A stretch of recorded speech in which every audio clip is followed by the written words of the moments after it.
Miss হবে না আপনার পছন্দের টিভি শো। দেখুন জি5 অ্যাপে একদম ফ্রি। এতগুলো লোক মিলে তোমায় বলছি গো বৌমা। মা তুমি কিন্তু দাদার সঙ্গে একবার কথা বলে নিতে পারতে। চুপ! একেবারে চুপ! এই বাড়ি আমার, এই বাড়িতে আমি কাকে থাকতে দেব কাকে দেব না আমি ঠিক করবো। আমি বুঝেছিস? এইবার যদি আমি দেখি যে তোমরা বাড়াবাড়ি করছো, মানিয়ে নিতে পারছো না তুমি বা তোমার বউ, বাড়িতে আমাদের সঙ্গে অশান্তি করার চেষ্টা করছো, তাহলে কিন্তু তোমাদের কমিয়ে বাড়িতে রাখবো না, সরিয়ে দেবো, দূর করে দেবো।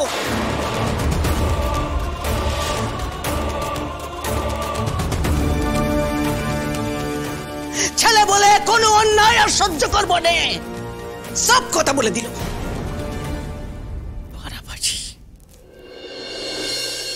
বলছিলাম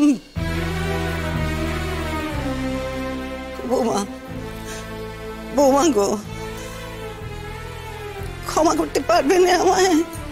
শিমুল, যেহেতু তোর শ্বশুর বাড়ির লোকজন সবাই এত করে চাইছেন যে তুই এই বাড়িতে থেকে যা, মানে যতদিন না তোর ডিভোর্স হচ্ছে, যতদিন না তুই আমার কাছে আসতে পারছিস আইনত, তুই বরং এখানেই থেকে যা।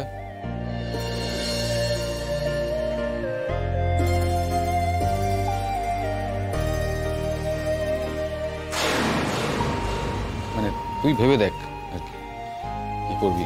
আমি কথা দিলাম যেদিন বৌমা তোমার কাছে যেতে পারবে আমি তোমাদের চার হাত নিজে দাঁড়িয়ে থেকে এক করে দেবো গো বাবা, কথা দিলাম আমি। তুমি যদি এটা করে দিতে পারো কাকিমা, এর থেকে বড় কাজ, ভালো কাজ আর হয় না। এর থেকে বড় উপহার আর শিমুলের জীবনে অন্তত হয় না। আমি তোমাকে আমার মায়ের জায়গা দিয়েছি।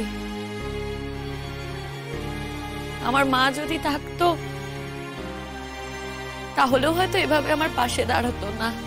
তুমি যেভাবে আমার পাশে দাঁড়িয়েছো, আমাকে যেভাবে আশীর্বাদ করছো, তোমাকে ছেড়ে এখন আমি কোথাও যাব না মা। আমি এখন এই বাড়িতেই থাকবো।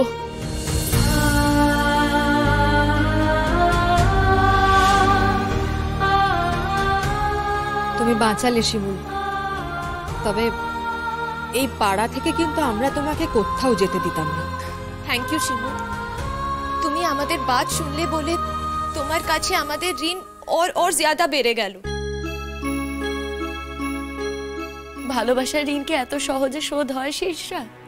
হয় না গো, সেই ঋণ না বেড়েই চলে। যাক, আমি যখন এই বাড়িতে থাকছি অনেক কান্নাকাটি হয়েছে, আর আমি কান্নাকাটি দেখতে চাই না। কেউ আর বেজার মুখ করে থেকো না তো। না, আমি প্রতীক্ষা পলাশের কথা বলছি না, ওদের মুখ বেজার হবে সেটাই তো স্বাভাবিক। ওরা ভেবেছিল যে বৌদি বাড়ি থেকে চলে যাচ্ছে, ব্যাগপত্র নিয়ে রেডিও ছিল, কিন্তু না, বৌদি তো যাচ্ছে না এই বাড়ি থেকে। তাই তোমাদের মুখটা বেজার থাকবে সেটাই স্বাভাবিক, কিন্তু আমি বাকিদের কথা বলছি। আর মুখ বেজার করো না কেউ, থাকছি তো আমি এই বাড়িতে। দেখো তুমি কিন্তু শুধু শুধু আমাদের অপমান করছো। আরে অপমান করিনি, সত্যি কথা বলছি পলাশ। নিজের মনকে প্রশ্ন করো, বুঝতে পারবে। যাক, তোমাদের নিয়ে আমি খুব একটা হিসেব নিকেশ করি না, তোমাদের নিয়ে আমি খুব একটা কিছু ভাবিও না, কারণ তোমরা আমার হিসেবের মধ্যে পড়ো না। কাকিমা, দেখেই গেলাম। এর থেকে ভালো তার কিচ্ছু হতেই পারে না বৌমা, কিচ্ছু হতে পারে না। আমি তো বলবো আমার যা বেঁচে গেল, শুধু যা কেন, পুতুল বেঁচে গেল, এই সংসারটা বেঁচে গেল।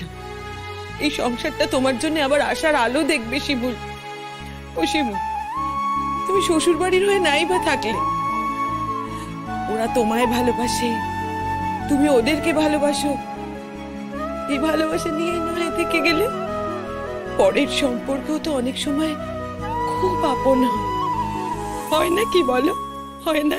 হ্যাঁ কাকিমা, হ্যাঁ আপনি ঠিকই বলেছেন। নাইবা থাকলেও আমার স্বামীর সাথে সম্পর্ক, তাতে কি হয়েছে? কিন্তু আমার শাশুড়ি মায়ের সাথে তো আমার সম্পর্ক থাকতে পারে, আমার আমার ননদের সাথে তো আমার সম্পর্ক থাকতে পারে। হ্যাঁ, ওদের সাথে তো আমার সম্পর্ক থাকতেই পারে, আমার সবার সাথেই সম্পর্ক থাকতে পারে কাকিমা। আপনি ঠিক বলেছেন, আমি এই বাড়িতেই থাকছি কাকিমা। যতদিন না পর্যন্ত আমি শতদ্রুর কাছে যাচ্ছি ততদিন অবধি আমি এই বাড়িতেই থাকবো। তবে মা, তোমাকেও একটা কথা বলছি, তোমার ছেলেকে বলো সে যেন আমাকে ডিভোর্সটা দিয়ে দেয়। কারণ ও যদি সোজাসুজি ভাবে আমায় ডিভোর্স না দেয় তাহলে কিন্তু আমাকে অন্য রাস্তা নিতে হবে। আর তখন যদি তোমার খারাপ লাগে তাহলে কিন্তু আমার কিছু করার নেই মা, আমি তোমায় বলে রাখলাম। না বৌমা, আমার খারাপ লাগবে না। আমার ছেলে ফিরে এসে যদি তোমাকে বিরক্ত করতে চায়, যদি সে তোমাকে ডিভোর্স দিতে না চায়, তুমি তোমার মন যা চায় তাই করবে তার সাথে। আমার কোনো খারাপ লাগবে না, কিচ্ছু নেই।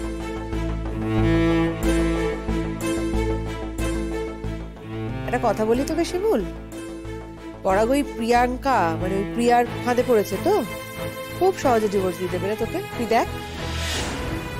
সেটা আমি খুব ভালো করেই জানি, কিন্তু মানুষের যদি বদমাইশি বুদ্ধি থাকে সে যে কখন কিভাবে প্রয়োগ করে সেটা তো বলা যায় না। তবে হ্যাঁ, এই মুহূর্তে আমি এই বাড়িতেই থাকছি। বাবা, আমার তো খুবই মজা হচ্ছে, কি আনন্দ হচ্ছে, আমি কি করে আর বুঝিয়ে বলি। জানো মা, আমার খুবই আনন্দ হচ্ছে আজকে। আমার বউ থেকে যাবে, ওকে একটু জয়দরি দেখি, কি শান্তি, কি শান্তি। আমার বউটা থেকে যাবে, আনন্দে আটর হয়ে যাচ্ছি একদম। আমার মা বলছি, কাল বেবাড়িকে দুটো মিষ্টি হবে নাকি? আরে তাহলে আমি দুটো মিষ্টি দাও, একটুখানি খাই, আমার খুব তো আনন্দ হচ্ছে না। থামো থামো, এবার তুমি থামো, আমি দিচ্ছি তোমায় মিষ্টি। দাঁড়াও বাবু, ঠিক আছে। বলিও কি কথা? আমি তোমায় মিষ্টি দিতে যাবো কোন দুঃখে? মিষ্টি দাও। তোমার বউ আছে না, বউ, তাকে বলো সে দেবে মিষ্টি তোমায়। দেবো পুতুল দি, একদম তোমাকে মিষ্টি খাওয়াবো আমি। কিন্তু এই বিয়ে বাড়ির মিষ্টি না খেও না, আবার হিসেব নিকেশ করতে যাবে। তার থেকে বরঞ্চ আমি দোকান থেকে মিষ্টি এনে খাওয়াবো। ঠিক আছে, তুমি যাও, আমি আসছি। ঠিক আছে, যাচ্ছি, আমি যাচ্ছি।